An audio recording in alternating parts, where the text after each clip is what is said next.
राधे राधे दोस्तों, कौन थे रावण के दादा?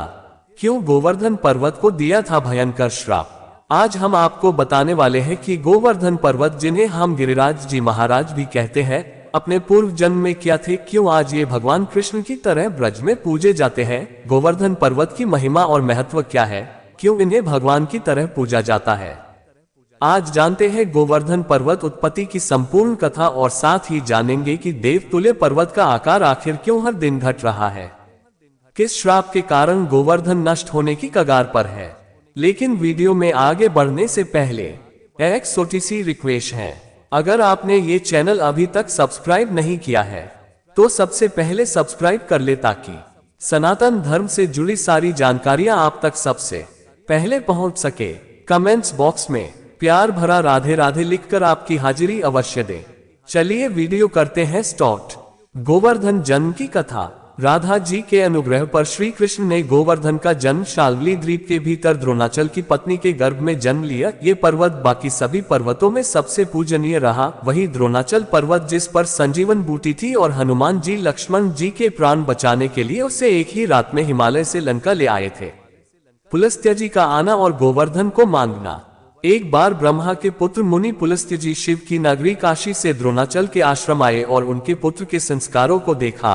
सभी औषधि गुणों से युक्त और महिमापूर्ण पर्वत को देखकर उन्होंने इच्छा जाहिर की वे उसे अपने साथ ले जाना चाहते हैं। ये बात सुनकर द्रोणाचल के नयनों से पानी आ गया। वे समझ गए कि यदि उन्होंने मुनि को मना किया तो वे क्रोध में श्राप दे देंगे, और यदि उनकी बात मान ली गई तो पुत्र वियोग देखना पड़ेगा। वे धर्म संकट में फंस गए थे। फिर भारी मन से उन्होंने अपने पुत्र से कहा कि बेटा, तुम पुलस्त्य जी के साथ चले जाओ। गोवर्धन जी तैयार हो गए, पर उन्होंने मुनि से कहा, यदि आप मुझे कहीं रख देंगे तो फिर मैं वहीं स्थापित हो जाऊंगा। मुनि गोवर्धन की बात मान गए।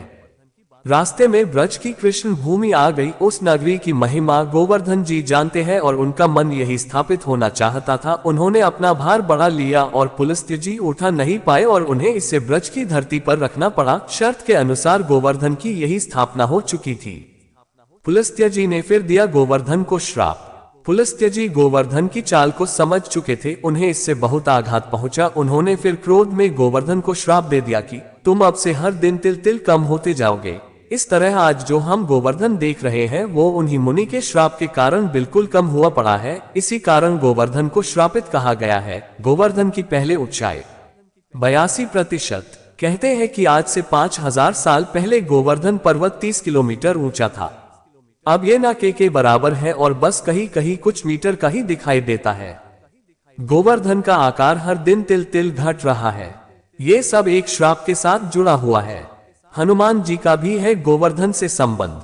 कहते हैं जब राम सेतु निर्माण का कार्य चल रहा था तब हनुमान जी उत्तराखंड से इस पर्वत को उठाकर ला रहे थे, जिससे कि इसके पत्थर सेतु निर्माण में काम आ सके। जब हनुमान इस पर्वत को उठाकर ला रहे थे तब उन्हें पता चला कि सेतु बंधन कर कार्य पूर्ण हो चुका है और अब पत्थरों की जरूरत नहीं है। अतः हनुमान जी ने गोवर्धन को ब्रज भूमि में ही छोड़ दिया। इससे गोवर्धन पर्वत बहुत दुखी हुआ, क्योंकि वो श्री राम के सेतु बंधन में काम में ना सका। तब आकाशवाणी हुई कि अगले युग में फिर से विष्णु अवतार कृष्ण के रूप में यही मथुरा में जन्म लेंगे और तुम्हें धारण करेंगे। महाभारत की ऐसी कई रोचक कहानियां हैं जो हम आपको बताते रहेंगे। हमसे जुड़े रहने के लिए हमारे चैनल को सब्सक्राइब कीजिए। आपका बहुत बहुत धन्यवाद।